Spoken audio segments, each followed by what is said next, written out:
के बारे में पढ़ाएंगे जिनका उपयोग सभी कॉम्पिटिशन्स के लिए उपयोगी है। तो आर्टिकल की हम बात करते हैं कि आर्टिकल होता क्या है। आर्टिकल वो वर्ड होता है जो किसी नाउन के पहले उसकी डेफिनेट या अनडेफिनिट कंडीशन को डिनोट करने के लिए प्रयुक्त किया जा सकता है, अथवा इसे कहते हैं वे वर्ड होते हैं जो डिटरमाइन करते हैं किसी नाउन को। क्या करते हैं? डिटरमाइन। अब डिटरमाइन को डिटरमाइनर जिसे हम क्या कहते हैं?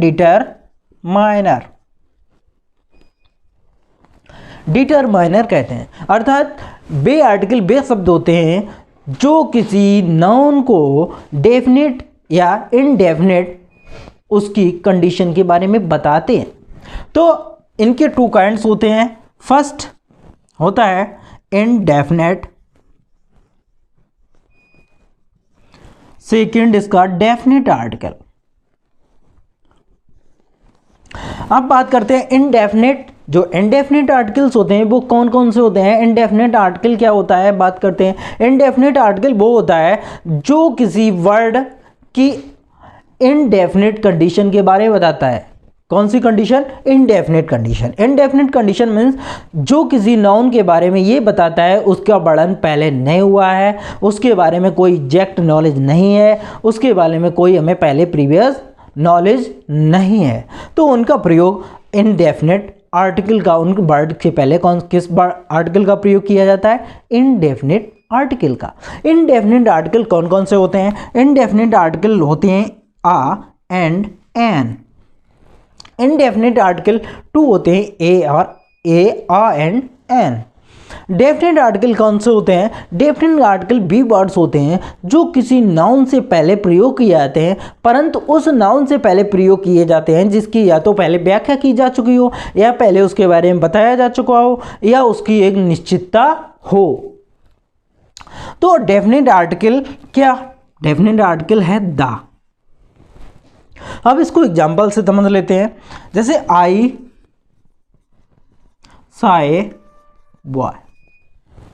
आई साई बॉय मीन्स जो लड़का है, यहाँ पर बॉय है, उसके बारे में मुझे कोई एग्जैक्ट नॉलेज नहीं है, उसका प्रीवियस वर्णन भी नहीं किया गया है। अब इसी का अगर हम द का आर्टिकल डेफिनेट आर्टिकल में बात करें तो क्या होता है? आई सा a boy, uh boy, the boy was intelligent,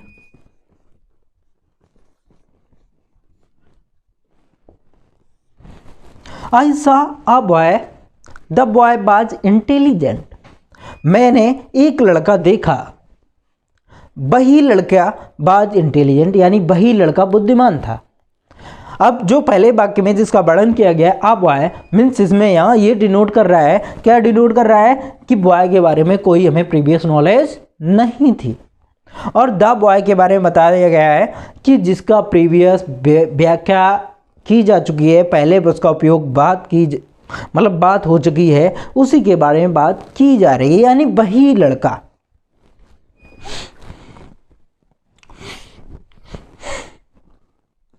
There was a king.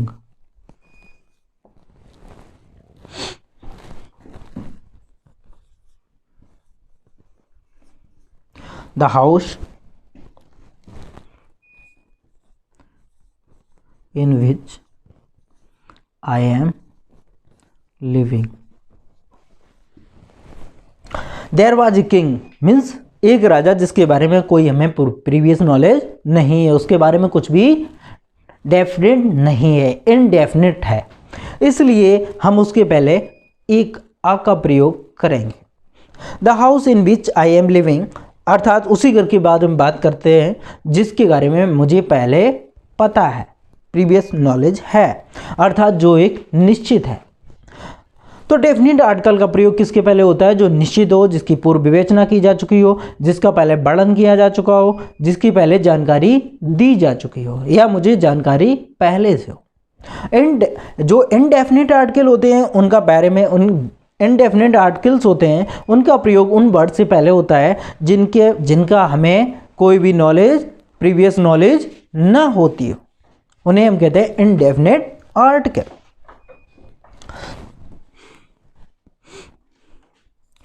A man was coming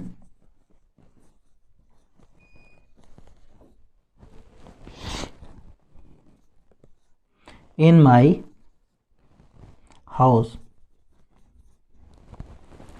A man was coming in my house means एक व्यक्ति जो आ रहा है उसके बारे में मुझे कोई जानकारी नहीं है, अननोन है। ठीक है, तो इंडेफिनिट आर्टिकल्स का प्रयोग किनसे पहले होता है? जिनके बारे में कुछ भी निश्चित ना हो। और डेफिनिट आर्टिकल का उनसे पहले प्रयोग होता है जिनके बारे में पहले निश्चितता की जा चुकी हो, जिनके पहले में वर्णन किया जा चुका हो। अब हम बात करते हैं indefinite articles. Indefinite articles, indefinite articles का हम प्रीवियस पहले तो मैं बता चुके हैं इनडेफिनिट आर्टिकल्स का प्रयोग किन वर्ड्स के पहले होता है। अब इनडेफिनिट आर्टिकल होते हैं आ एंड एन। तो फर्स्टली हम बात करते हैं एन का। एन का प्रयोग किससे पहले होता है? सिंगुलर नाउन से पहले।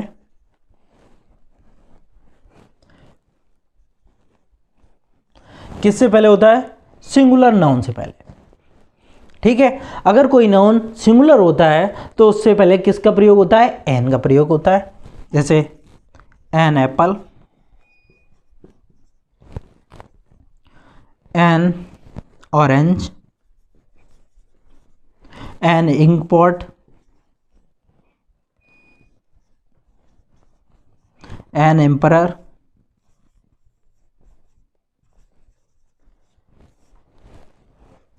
लेकिन सेकंड रूल इसका बताते हैं। तो एन का प्रयोग किससे पहले होता है? सिंगुलर नाउन से पहले।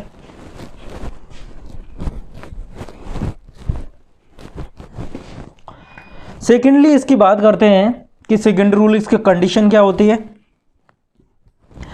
एन का प्रयोग उन्हीं वर्ड्स के पहले, उन्हीं नाउन्स के पहले किया जाता है जिनका प्रोनाउंसिएशन हिंदी वोवेल से स्टार्ट हो। किससे स्टार्ट हो? हिंदी वोवेल से, ना कि इंग्लिश वोवेल से, बल्कि किस वोवेल से?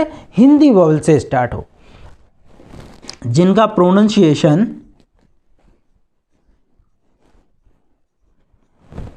किससे स्टार्ट हो?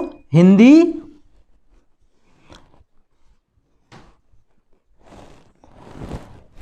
जिनका प्रोनाउंसिएशन हिंदी वाउल से स्टार्ट हो। तो हम बात करते हैं कि एन का यूज, जो सेकंड रूल है, एन का यूज किससे पहले होता है? हिंदी बाउल से। अगर कोई भी वर्ड आता है, इंग्लिश का कोई भी वर्ड आता है, उसका प्रोनाउंसिएशन हिंदी बाउल से स्टार्ट होता है, हिंदी बाउल से स्टार्ट होता है, तो हम किसका प्रयोग करेंगे? एन का प्रयोग करते हैं। फॉर एग्जाम्पल, अब हिंदी बाउल्स कौन कौन से होते हैं? आ, ई, उ, ए और ओ, औ। हिंदी इन बाउल से अगर कोई भी प्रोनाउंसिएशन होता है किसी वर्ड का, चाहे वो इंग्लिश में स्टार्टिंग उसकी कॉन्सोनेंट से हो, कॉन्सोनेंट से हो, लेकिन उसकी स्टार्टिंग हिंदी बाउल से हो, तो उसका किसका प्रयोग किया जाएगा? आर्टिकल एन का। अब फॉर एग्जांपल, जैसे एन ऑनेस्टी मैन। अब देखिए, ये जो ऑनेस्टी वर्ड है उसकी स्टार्टिंग अगर इंग्लिश में देखी जाए एस से होती है, लेकिन उसका प्रोनाउंसिएशन हिंदी बाउल से ओ से होता है, तो इसलिए यहां पर किसका प्रयोग किया जाएगा? एन का। सेकंड वर्ड आता है एयर। एयर, अगर इसकी बात हम करें तो इसका स्टार्टिंग एस से होता है, लेकिन इसका प्रोनाउंसिएशन हिंदी बाउल ए से होता है, इसलिए एन का प्रयोग किया जाएगा। और देखते हैं, जैसे एम है, तो इसका प्रोनाउंसिएशन एम मैं, इसलिए इसके आगे क्या आएगा? एन। अब बात हम करते हैं an M L I,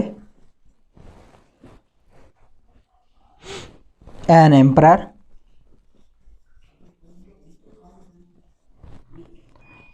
N apple, an orange,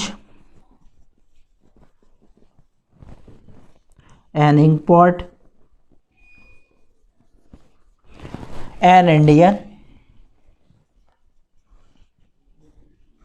an American,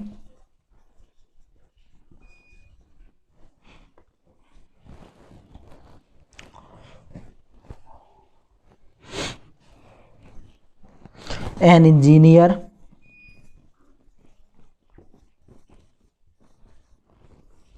so are many words. इन सभी शब्दों में एन का प्रयोग किया गया है। तो मेन इसका मेन ध्यान देने की जो बात है वो ये बात है कि एन आर्टिकल का उन शब्दों के पहले प्रयोग किया जाता है जिनका उच्चारण हिंदी के स्वर से होता है। ठीक है, दैट्स ऑल।